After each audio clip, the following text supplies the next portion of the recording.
Hey YouTube, and thank you for watching Junkworks DIY Garage. Well, in the past and the present, I've been told I talk way too much in a lot of my videos. So in hindsight is 2020 sort of way, I have decided to go back and start revamping some of my older videos. A couple reasons.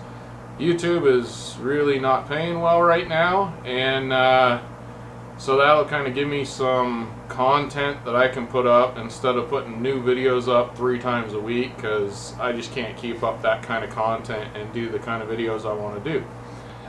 These videos are going to be as short as I can possibly make them. If you have any questions whatsoever, please go watch the long version, the longest version of these videos. Some of these are going to have short versions, or long versions, short versions, and now even shorter versions. So but if you need more information, go find the other video on that. If this says shorter version, without further ado, let's get to it.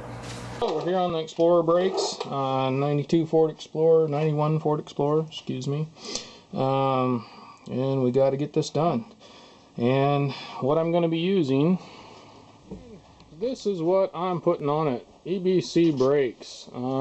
Never tried them before, haven't even looked in these boxes yet, but compared to the cost of just buying the cheap brakes at like O'Reilly's or a local auto parts store, even going a step up, these are still pretty close to the same price, if not even a little cheaper. I'm no expert in anything I do, so if you see me doing something and you don't like the way I'm doing it, don't do it. I'm not responsible if you do something I do, hurt yourself, somebody else, or hurt your rig or something like that. We'll see if it just pops off. Yeah, it did.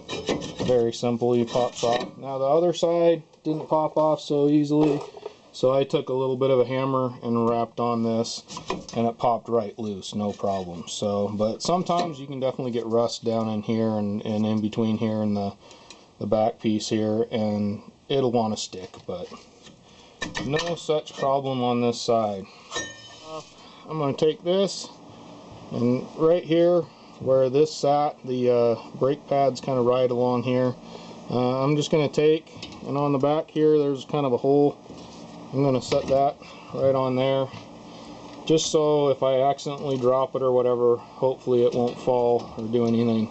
And then we want to pop the old brake shoes out here, or I did it again, the brake pads here. And these, let's see, I'm going to take the outer one off first, because this looks like it's, if I was to pop this one out, it wouldn't give me enough room in here to actually get that out of there, I don't think. So I got a pretty good size screwdriver. Now these are a lot like the Astrovan and the Chevys actually. They got these springs here and here that kind of pop into some holes. It also has some runners here and here that the brake pads actually kind of go into. I'll show you that later. But I'm just going to get in here, and we're not worried about breaking these. Just careful you don't hurt yourself. That's the main thing. These things will bite your fingers real quick. And I'm actually just going to kind of bend that out of the way and pry on it.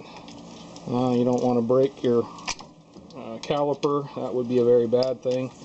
Take and pry that out, bend that out, and then you should be able to start pulling this up.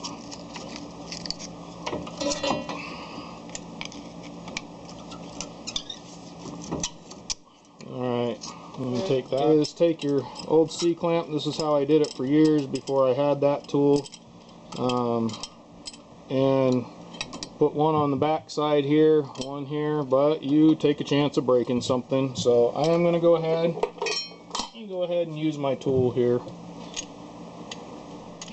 Now this is where I got the tool in here, set in between here and the brake shoe or brake pad here. And you slowly, very slowly, you don't want to enter it. If you do it too fast, a couple things, you can shoot your brake fluid right out the bottle up front. And second thing, you can introduce air in here. That's less likely, but you never know. So you're just going to slowly push this back in using the brake pad that's here already.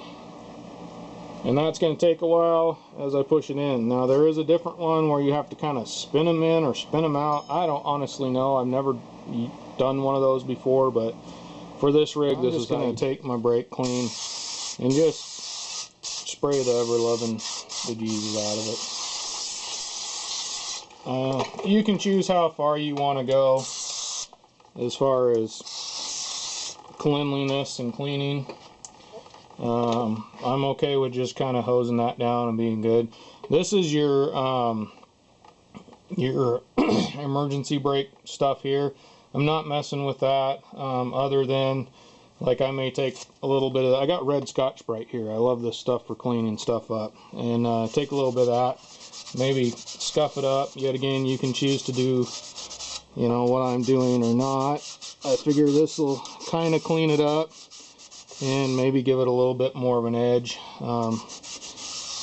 Let that dry off pretty good here. Take some more of this red Scotch-Brite, and I'm just gonna clean in between here, go all the way around this, really good, cakey, and your brake caliper wasn't gonna, or not caliper, the rotor wasn't gonna sit on here nice and flat. You'd really want to make sure you got it good. But I'm just going to kind of go around. This isn't too bad. These, I just had a little screwdriver here and they pry off. Now, quite honestly, yet again, the pack rat I am, I'm going to keep those. If I have a problem and the other one falls off or something happens, you know, I got another couple of these that I can, next time if I have a problem, I can put one of these on instead of going and buying a whole new set, because honestly, clean these up and they'd be perfectly fine. But I figure since I had to go buy a set from the other side missing, I'd go ahead and just replace them. Soaked it in a little bit of brake cleaner. I'm going to clean this up really good here. I'm also going to kind of, where the caliper bolts into, do a little bit of on the machine surface, I guess you'd say, where the bolts kind of go in, just to kind of clean it up. Make sure everything rides where it needs to ride, sits where it needs to sit. And like I said, they're just kind of a press fit here. You just got to kind of figure out where they go and stick them up on there. Stick that on there. I just kind of get one side on and kind of press it on. Now I got my big screwdriver here. It's got the soft edge on it here, so we're gonna move that up in there with the caliper here. And inside of these rubber pieces here are some pins, and basically you're gonna want to carefully pop those out. And I just push them straight down, just a little bit of pressure, and they pop out.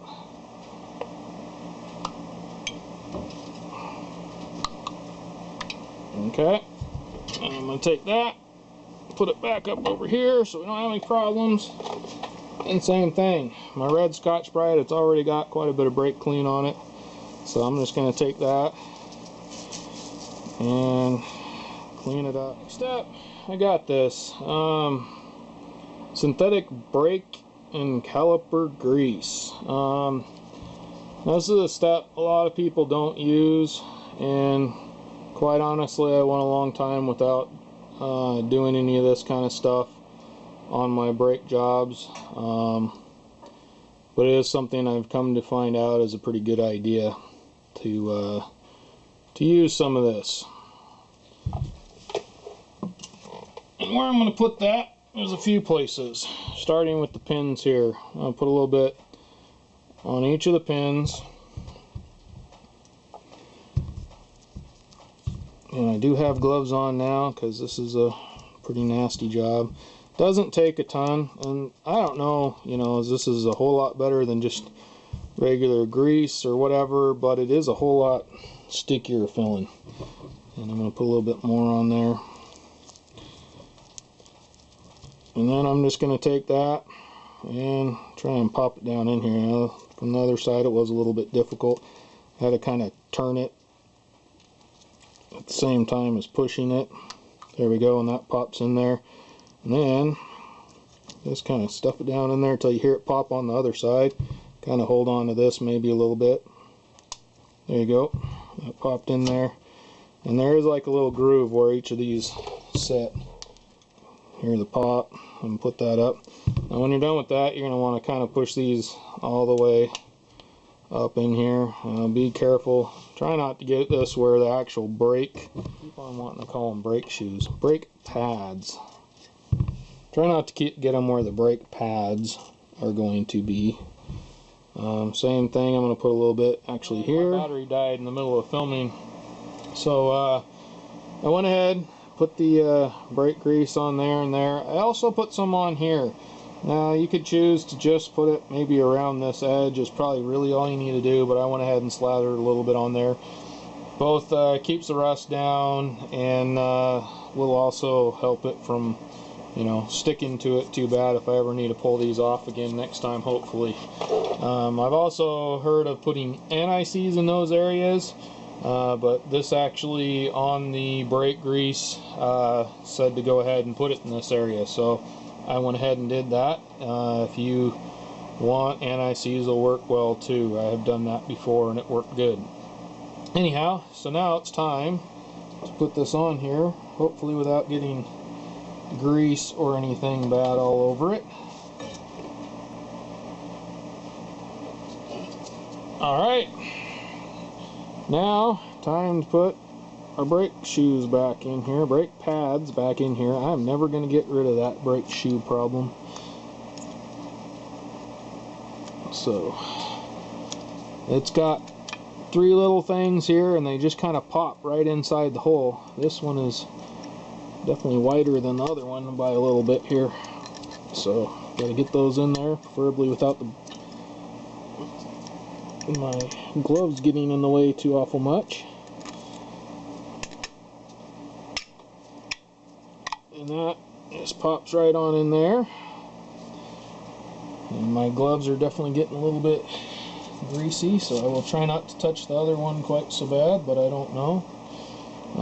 It does have a break-in stuff on it, so you want to try not to touch it. Oop, almost put that on backwards.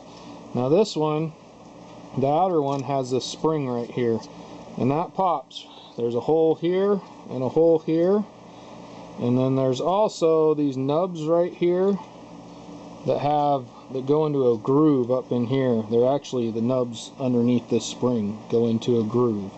So the main thing is kind of stick that on there, and then I'm going to take my big screwdriver, wipe the end of it off on my leg here to make sure it's as clean as I can, and I'm going to carefully pry out on this. Now this, you got to be kind of careful. You don't want to bend these, you want them to stay springy. Unlike when you took them off, you don't want these to pop loose, and it is just kind of a pain. Okay, so I'm just kind of twisting the screwdriver to try and open it up. You're definitely going to want a big screwdriver or something to do this with, because it's definitely not easy. There we go. So there's that side, and do the same thing with this side. There, that's kind of in there. Now that I got those out there a little bit, just push down on it. There we go, until it pops into that holes right there and there. That's on there. Now I will say that in the midst of doing things, I did chip off some of the coating here, unfortunately. They don't look too bad. Now we're going to take it, and right here, I don't know if you can see that, hopefully you can, there's kind of a groove inside the bottom of the actual brake pads here. That rides right on this section right here. So I'm going to put the bottom one on first, kind of get the brakes seated in there. Oh, that's something else. You got to make sure these are pushed all the way to the edge, as far as you can get them to push there. And you're going to get some grease on you, so be careful not to touch the brakes anymore after that. That slides in there, and then that same thing, it's got a couple little arms up here that's just slide on this metal piece here. So that's on there. Now you're going to take your bolts here, the pins, and just stick them back in where they came out of. And then I'm going to take the 10mm, tighten that back up. Yet again, as most of my videos, it's up to you to find out what your torque specs are. Well, thanks for watching Junkworks DIY Garage, where I'm proud to say I'm a jack of all and master of none. You all have a good one.